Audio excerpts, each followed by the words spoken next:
Hey guys, I'm gonna turn up my volume real quick just so that you guys can hear the videos a little bit better. Welcome to week 7. You guys are almost there.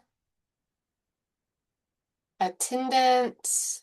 Just as a reminder, when you guys see the light bulb icon, you guys have a chance for extra credit points in the grade book. I think this little thing need to go away. Here we go. Okay, this week's checklist. So you guys are going to see that there is no quiz this week. You guys get a break before the final exam. Make sure that you guys have your initial discussion board post posted by February 27th. Try to get those 10 replies in by March 2nd. If you can't, if there's not as many people who are posting already or giving feedback, you guys can wait until March 7th. Again, I do accept late work. Please shoot me a message if you guys need a different plan to come up with how you guys are going to turn your work by the end of the semester.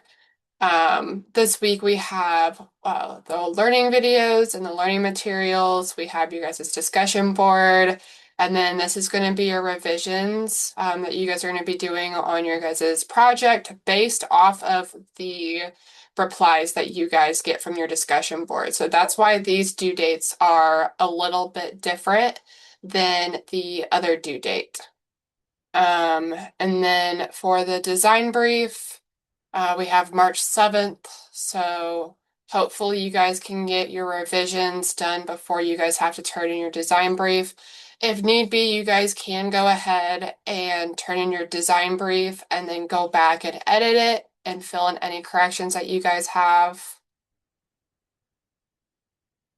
Zeros in the gradebook. So I have filled out your guys' gradebook with zeros as a placeholder to know what assignments need to get done and turned in.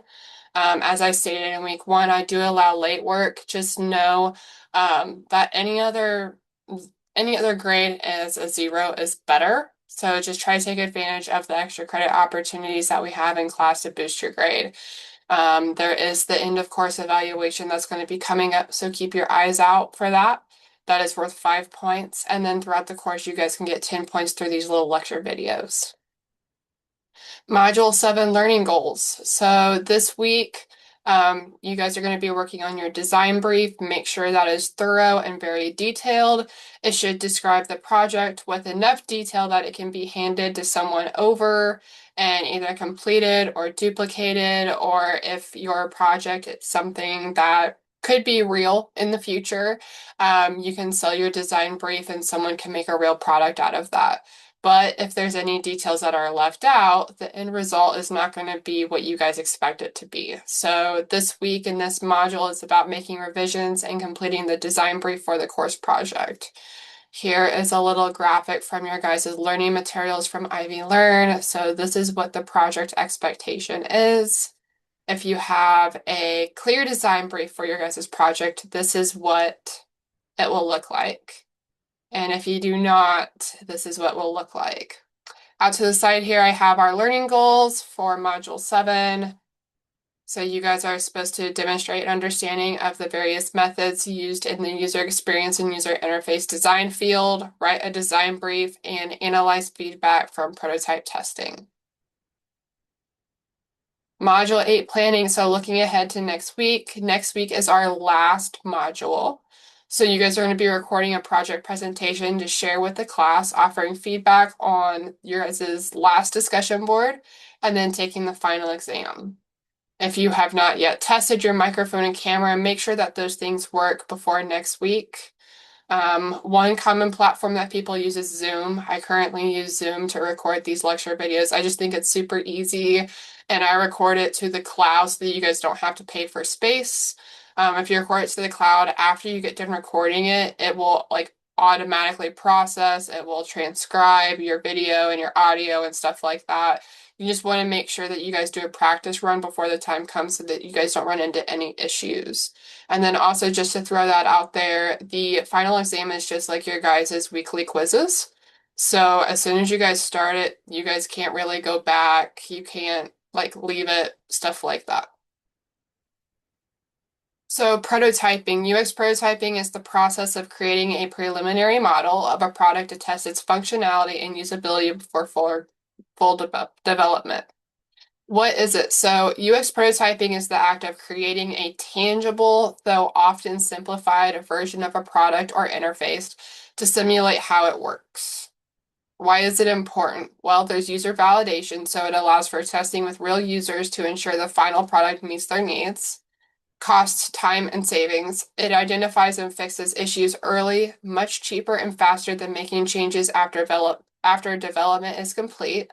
There's improved collaboration, so prototypes can help teams or stakeholders visualize and understand their user experience, improving communication and alignment. And then there's risk reduction, so it minimizes the risk of launching a product that has difficulty to use or does not meet functions as intended. Prototyping. So this is for you guys' discussion board that you guys are doing this week.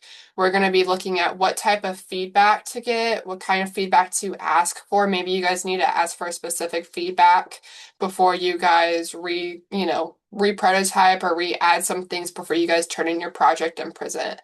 So some things to look at is what works, what doesn't work, what is user friendly. Do I need to ask user-specific questions to direct feedback I want as a designer? As designers, we're constantly giving and receiving feedback. It's the nature of our job. While receiving feedback can be a lot to process, so can giving helpful feedback. For young designers, it can be hard to know when to give feedback, if what you're saying is helpful, or even having the confidence to provide feedback at all. Here are 3 common issues and some tips to help you build up your confidence to provide visual feedback to others. The first issue is not knowing how to structure feedback. This can lead to one of 2 things: providing unhelpful feedback or not saying anything at all. We've all been there when someone has told us, "I just don't like it," and thought to ourselves, "Could you tell me why?" To avoid being that critiquer, my first tip is to think about your feedback as a what, why, and how statement. In other words, what element or action are you wanting to give feedback for? Why is it an issue related to the context of the design? And if you have any suggestions, how might they find a solution? For example, the text you have for the call to action link is too vague. It might cause users to be confused about what to expect after they click. And if you have suggestions, you can even add on by saying, "You might be able to try this instead." Now that you know how to structure feedback, do you feel confident giving it? It's common to be too shy to speak up, to give your own thoughts about someone's work. This could be because you feel like you lack the necessary knowledge, you don't want to sound too critical or unintelligent, or simply because you don't know how to phrase something. My second tip is to remember you are there for a reason. Just because you aren't a senior in the field or are maybe still in school doesn't mean you can't offer valuable feedback. Being new to UX means you can offer a fresh perspective that a seasoned professional might miss, or it might strike up thoughtful conversation and be a learning experience for you. The last common issue is not being comfortable providing negative feedback. While being able to emphasize the positives of a design feels great for you and the designer, it's the negative feedback that tends to be the most valuable. Constructive negative feedback leads to design improvements. If all you are giving is positive feedback all the time, it might mean you are uncomfortable bringing up concerns you have during critique because you think the designer might take something the wrong way. My last tip is to balance the positive and negative feedback. Bring up positive about a design before bringing up the negative, or vice versa. Just remember, any good designer will appreciate honest, constructive, negative feedback. To summarize, it's okay to be uncertain about providing constructive feedback, but in order to gain confidence, we have to practice. Remember, remind yourself that your insights are valuable, to structure your feedback and balance the positives and negatives during critique. Thanks for watching. If you want to see more of We're going to move on. Here we go. We are going to do a random prototyping activity. You guys can use anything. Just some options are pretzels, marshmallows, tape, sticks, glue, Legos, Lincoln Logs, paper clips, rubber bands, whatever you guys have nearby. And then for extra credit, if you guys want to include a picture of the structure or design, whatever you guys made, and articulate why you guys made it, you guys can put that in the comment section. And then I have a 10-minute timer for you guys with some nice music to design too.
1 second. Okay, I hope I can see your guys' prototypes in the comments this week. Okay, so the Module 7 discussion board, you guys are going to have your initial posts in by the 27th so that you guys have plenty of time to respond back to your 10 classmates. Your guidelines, so your initial post should include a working URL of your interactive prototype. When responding to your peers, to respond to at least 10 classmates this week, that there's no minimum word count requirement on your response post, just as long as your feedback is constructive and can actually help the individual that you're replying to. And then I have 3 examples down here of prototypes that I would give feedback to and the kind of feedback that I would give them to. Just know that these are students' works from another year that I taught this class. And so moving forward. And then another thing about the constructive feedback was make sure that if you guys want a specific kind of feedback that you guys write in there, like questions, or I am looking for feedback on my homepage.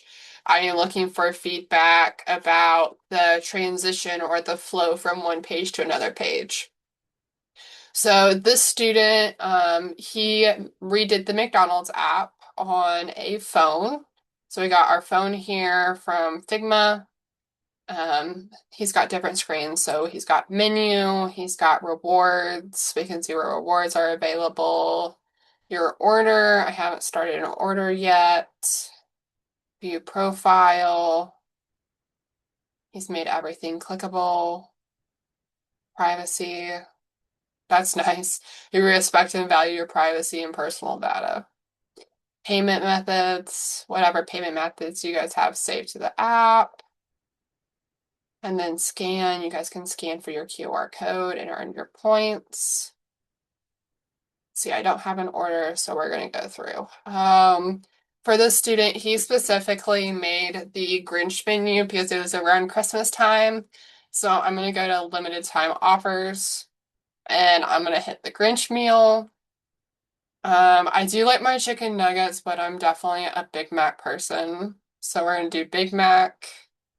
I usually go for a Coke with light ice. It looks like my meal is a total of $8.29. Promo code if I don't have it. I really don't like to find parking, so I'll go through the drive-through. And then these are the locations that were close to my student. So we'll choose Columbus. Again, it's reminding me of what my total in my order is. Place order. I like how it shows my order up here in the location. So some feedback that I would give this student, I mean, their prototype is definitely clickable. Everything seems to work. I like the layout. I like the colors that they chose. The UI style guide seems to match pretty well. I'm gonna hit in-store. I like the same one, place order. That's really, really nice.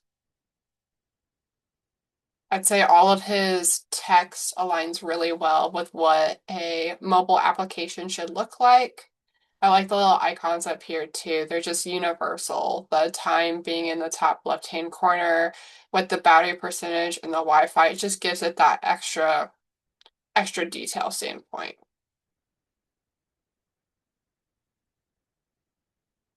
C's prototype. So she redid the Amazon web application. And so this is all through Figma, as you can tell. And these are just pages that she connected together. She's got all of her text down here. Everything's clickable to like what a real website would be. You know, it takes you automatically to the real website. It's really nice. It looks like she moved the search bar over from where it was over here. So let's see. She's got all departments, Prime, recommended for you, list, and my orders. So whenever you're going through and you guys are testing on Figma, if it shows like the little typing icon that you see here, it's not a clickable icon, but my orders is a clickable icon. So we're gonna go to my orders. And she pulled all of these images off the current Amazon website along with the prices and just the specifications. She did APA cite correctly what these pictures were and stuff like that. It looks like she also changed the orange in Amazon to make it a little bit brighter. Let's see what else is clickable. Past orders.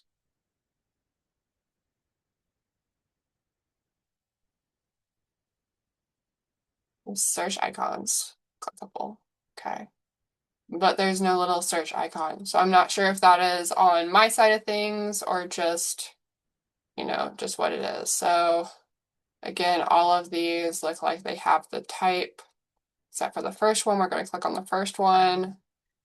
Okay, what does this product look like? So Apple AirPods Max. This is nice. I know I can see these and it's just a prototype, but I would have liked being able to click on those and see them at a fuller scale. Random address. Again, this was from 2025, so their dates are not gonna, look relevant.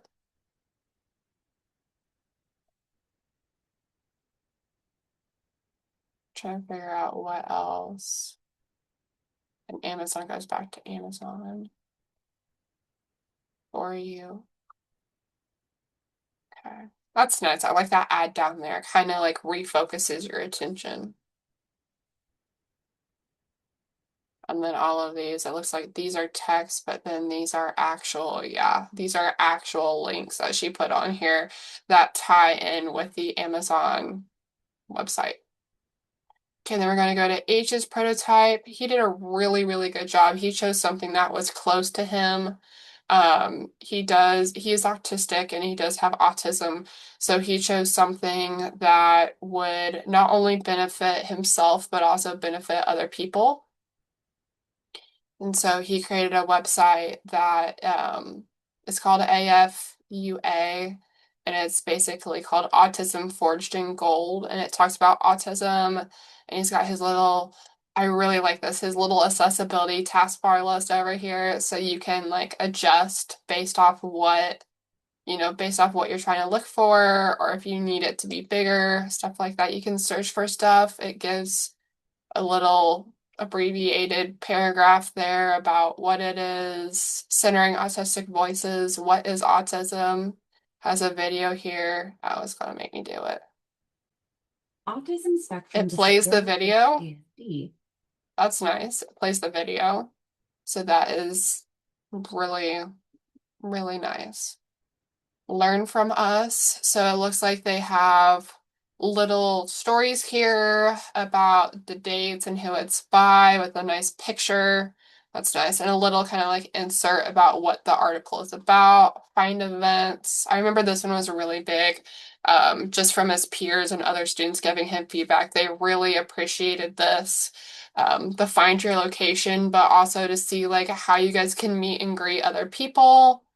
So I really like that. Okay, so sometimes if you double click like this, you can tell that based off the pages that were linked, you get these little blue rectangles here. So it looks like forms is another one.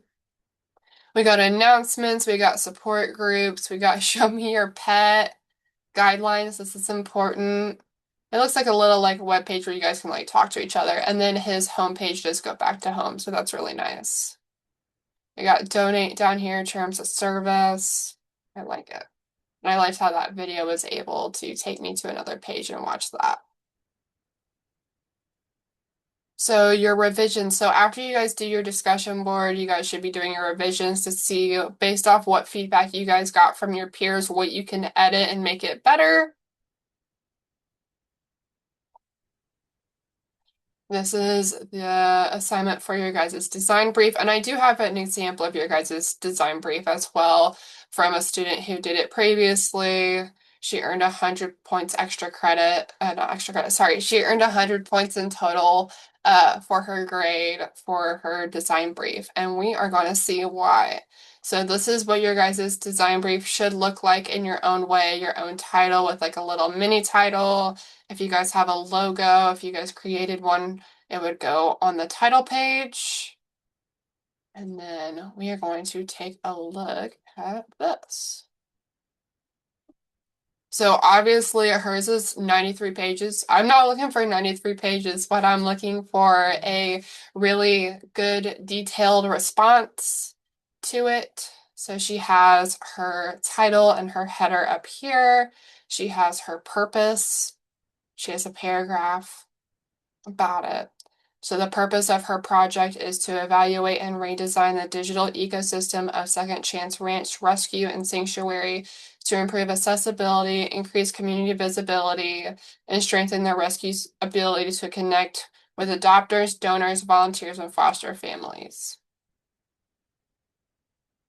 Then she has her hypothesis down here, problem statement.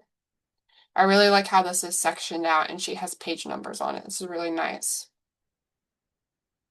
Stakeholders. And there are some of you who like really like to go into detail. Go ahead, make your design brief like this. This is for your guys' portfolio.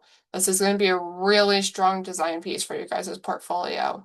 Obviously, you don't have to go into this much detail, but again, this is your guys' work that you guys are showcasing. Every section should have plenty of information to where there shouldn't be any questions that need to be asked. Nobody should ask you about your research that you did, your interviews, your mock-ups, your layouts, stuff like that. Current user journey.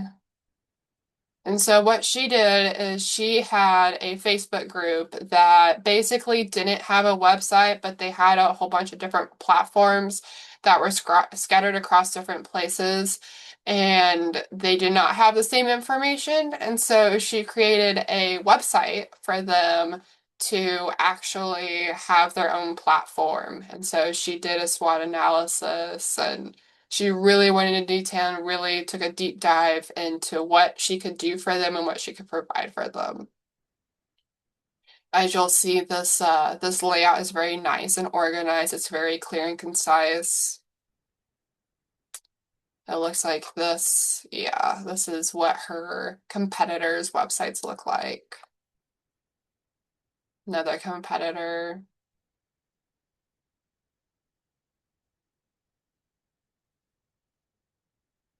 She's taking a look at what other pages look like. There's a blank page, that's not good. Make sure you guys don't have blank pages. I also had to like export this onto my Google Drive, so to show you guys, because it wouldn't pull up in Acrobat. So some of the spacing might be off. But as you can tell, I mean, there's even stuff on here where like you guys were prompted to do it, and then she like went even further into it.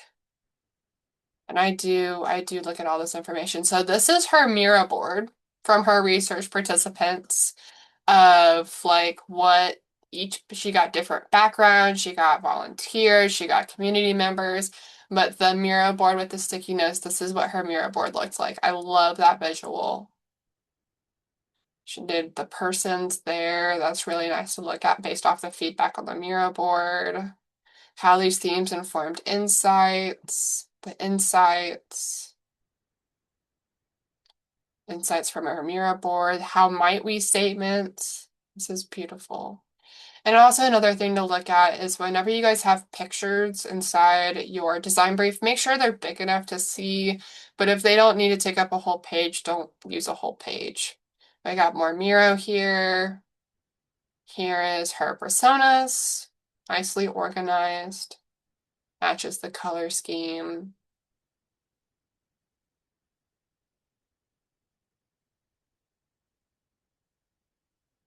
UI style guide.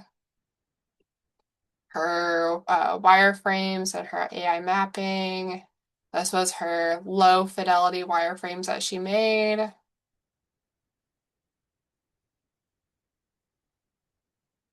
And then this is her mock-up of her high fidelity of what her website looks like.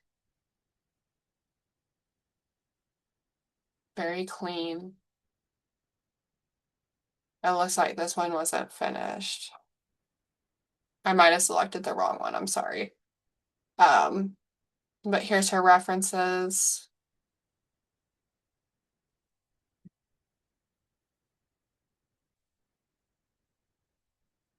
And then next week is your guys' last week. So you guys are almost to the finish line. As you can tell, he's like one step away from crossing the finish line.